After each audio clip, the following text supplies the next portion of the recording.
Hello dear friends, I wish कि आप लोग सब क्या होंगे, बढ़िया होंगे। तो आज जो हम स्टार्ट करने वाले हैं, जिसके बारे में डिस्कस करेंगे, वो है एक्सप्रेशन वेक्टर की ही एक एग्जांपल। एक्सप्रेशन वेक्टर की क्या है, एक एग्जांपल है। ठीक है जी। अब इसको करने से पहले कुछ हम इंपॉर्टेंट चीज़ें डिस्कस करेंगे। पहली चीज़, क्या इंपॉर्टेंट है, इंपॉर्टेंट थिंग है जो कि एक्सप्रेशन वेक्टर में होनी चाहिए। अब देखिए, expression mean protein synthesis. Protein synthesis. अब इस प्रोटीन सिंथेसिस के लिए हमें क्या चाहिए कि एक कंट्रोल मैकेनिज्म बहुत जरूरी है। क्या बहुत जरूरी है? Control mechanism. अब ऐसा क्यों बोल रहा हूं मैं?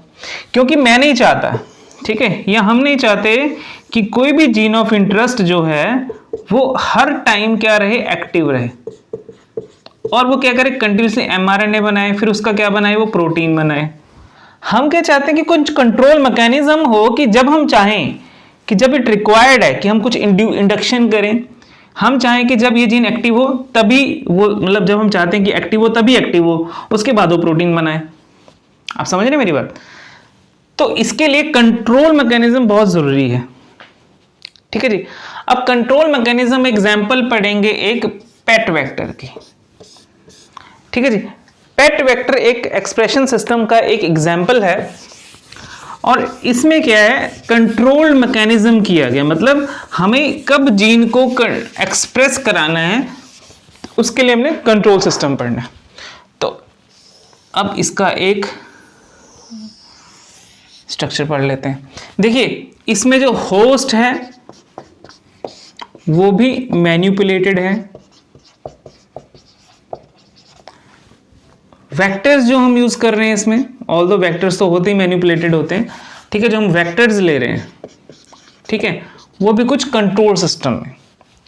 तो चलिए सबसे पहले बात करते हैं होस्ट के जीनोम की। अब यह है इकोलाई सेल, जो होस्ट हमने लिया। अब इकोलाई में कंट्रोलिंग मैकेनिज्म हमने क्या किया कि एक हमने यहां पे ले लिया रेगुलेटर प्रोटीन। ओके, अब इसमें हम बात करें, रेगुलेटर की बात हमने करी कि लैक आई जीन। अब हमने यहां पे ले लिया, इसको हम थोड़ा हाईलाइट कर लेते हैं, इस पार्ट को हम थोड़ा सा इसको हाईलाइट कर लेते हैं और इसको थोड़ा सा हम ऊपर रिप्रेजेंट करते हैं। ठीक है जी। ये पोर्शन के अकेले मैंने इसको इनलार्ज कर दिया।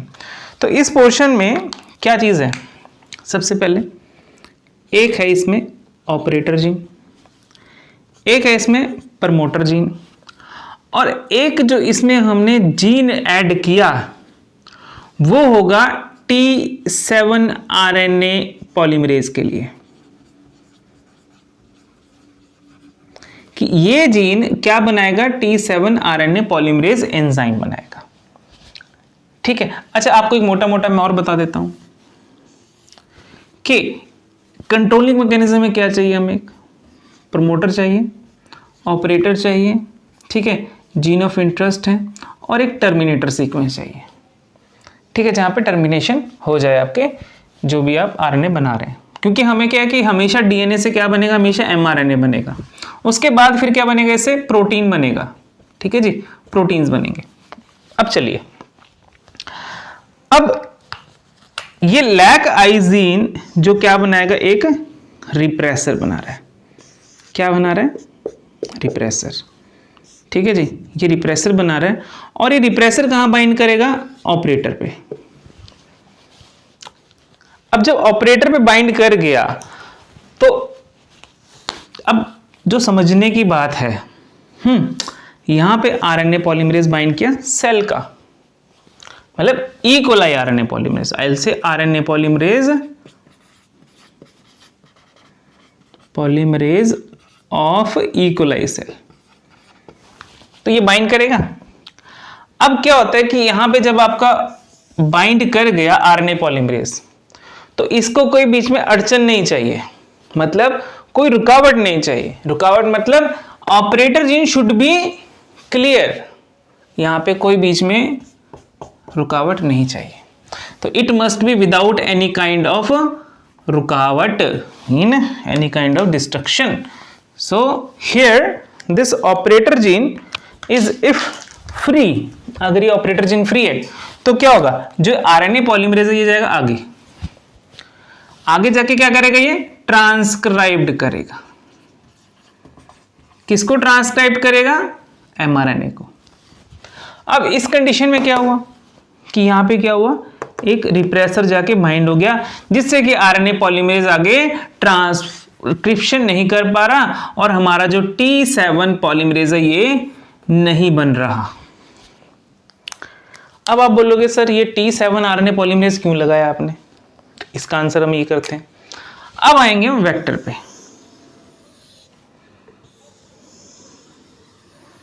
ये हमारा पेट वेक्टर, क्या है ये, पेट वेक्टर.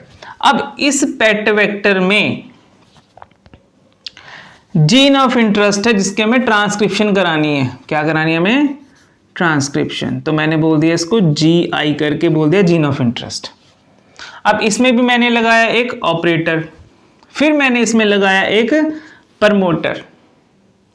अब यहां पे जो आपने गौर फरमाने वाली बात है, जो आपको समझने वाली बात है कि जो ये प्रमोटर है, ये जो प्रमोटर है ये किसके लिए है, ये प्रमोटर है आरएनए पॉलीमरेज T7. मतलब ये जो प्रमोटर है पेट का, जो ये पेट वेक्टर का प्रमोटर है ये है T7 फाज, मतलब एक फाज प्रोटीन, फाज वायरस का.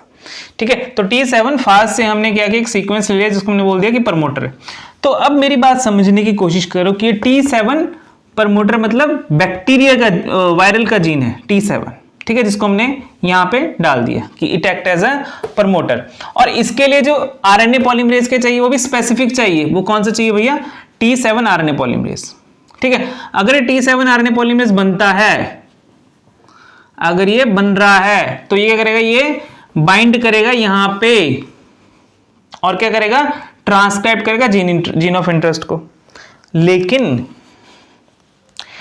यहां पे फिर से एक कंट्रोलिंग मैकेनिज्म लगा दिया मैंने कि यहां पे मैंने कोई रेगुलेटर, मान लो कि मैंने यहां पे भी एक रेगुलेटर लगा दिया, इसको मैंने बोला लैक आई जीन. अब इसमें भी लैक आई जीन लगाया था, इसमें लैक आई जीन लगाया था. ठीक है जी, लैक आई जीन. अभी जो लैक आई जीन है क्या करेगा, ये बनाएगा एक रिप्रेसर. ये रिप्रेसर क्या करेगा, बाइंड करेगा ऑपरेटर में. अब मुझे बताओ कि ये आरएनए पॉलीमरेज आगे मूव करेगा, अब बीच में अड़चन हो आपके तो आप कैसे चल पाओगे, नहीं ना चल पाओगे. तो क्या होगा कि RNA polymerase will not move forward. तो इससे क्या होगा, आपका जीन ऑफ इंटरेस्ट ट्रांसक्राइब्ड नहीं होगा. ठीक है, तो समझे आप मेरी बात. तो कंट्रोलिंग मैकेनिज्म पहला कहां पे आ गया, होस्ट ई कोलाई पे. सेकंड मैकेनिज्म, सेकंड आ गया हमारे पास जो वेक्टर है उस पे. अब एक चीज और हमने इसमें ली है, इसमें हमने क्या किया, एक हमने स्मॉल वेक्टर लिया. ठीक है, जिसको हम बोल देते हैं PLYSS. ये कोड करके रख रहा है एक एंजाइम जिसको हमने बोल दिया T7 लाइसोजाइम. T7 थोड़ा बड़ा लिख देता हूं, T7 लाइसोजाइम. ठीक है, इसके बारे में अभी थोड़ी देर में डिस्कस करते हैं. ठीक है, तो इस सिस्टम में क्या है, हमने दो वेक्टर लिए हैं, एक स्मॉल वेक्टर हेल्पिंग वेक्टर बोल दीजिए, एक पेट वेक्टर बोल दीजिए. तो ये जो पेट वेक्टर का कंट्रोलिंग सिस्टम है, मतलब आरएनए पॉलीमरेज, ये किसके पास है, होस्ट के पास. ठीक है, इसका हमने जीन मैनिपुलेट कर दिया जहां पे T7 आरएनए पॉलीमरेज लगा दिया. और इसका कंट्रोल सिस्टम है लैक आई के पास. ठीक है, जो लैक आई जीन है हमारे पास, ये करेगा, एक रिप्रेसर बना रहा है. ठीक है जी, ये रिप्रेसर क्या कर रहा है, ये बाइंड कर जा रहा है आपका किस पे, ऑपरेटर पे, जिसके कारण आरएनए पॉलीमरेज आगे नहीं मूव कर पा रहा. आगे नहीं मूव कर रहा तो टीआरएनए पॉलीमरेज नहीं बन पा रहा. अब आप बोलोगे सर ये तो आपने बता दिया कि नहीं हो पा रहा, अब लेकिन होगा कैसे. तो एक हम यूज करते हैं, हम बात करते हैं एक इंड्यूसर के बारे में. ठीक है जी, एक होगा हमारे पास कुछ पार्ट जो नहीं चाहिए उसको हम मिटा देते हैं। अब बात करेंगे हम इंड्यूसर की। क्या बात कर रहे हैं हम?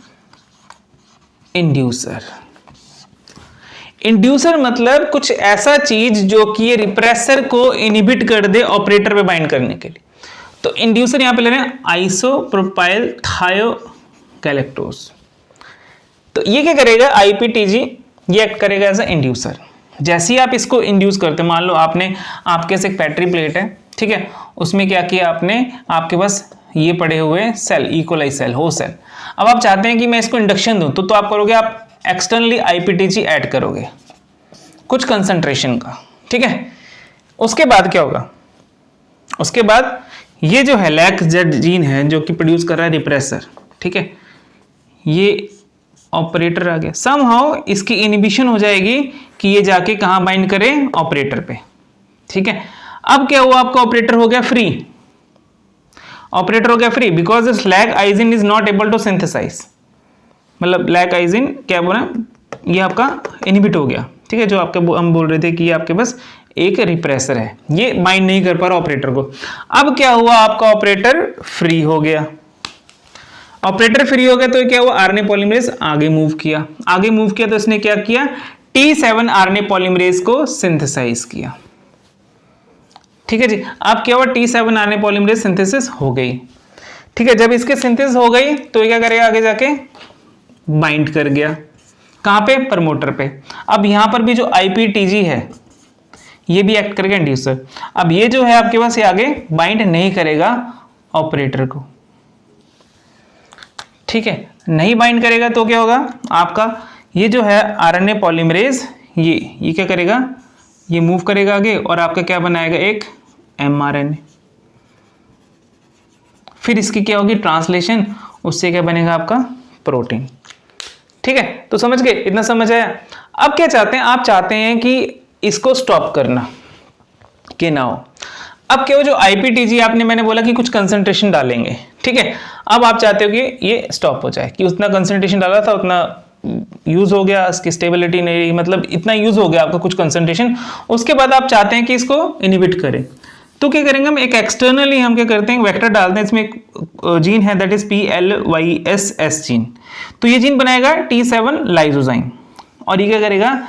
ये जो आपका T7 है, जो ये है T7 आरएनए पॉलीमरेज, इसके साथ बाइंड कर जाएगा। कौन बाइंड करेगा? ये T7 लाइसोजाइम, और इसको इनहिबिट कर देगा, मतलब इसकी एक्टिविटी इनहिबिट हो गई। तो क्या हो गया? ये फिर से प्रोसेस क्या हो जाएगा? आगे नहीं मूव करेगा। ओके, तो आई विश कि आपको समझ आ गया होगा ये पूरा system. So thank you so much. अगर आपको समझ आया तो please hit the like button और शेयर कीजिए, okay, with your friends. And thank you so much. And if you have any question you can just put in a comment section if you have any question, okay. So thank you so much. मिलते हैं next time.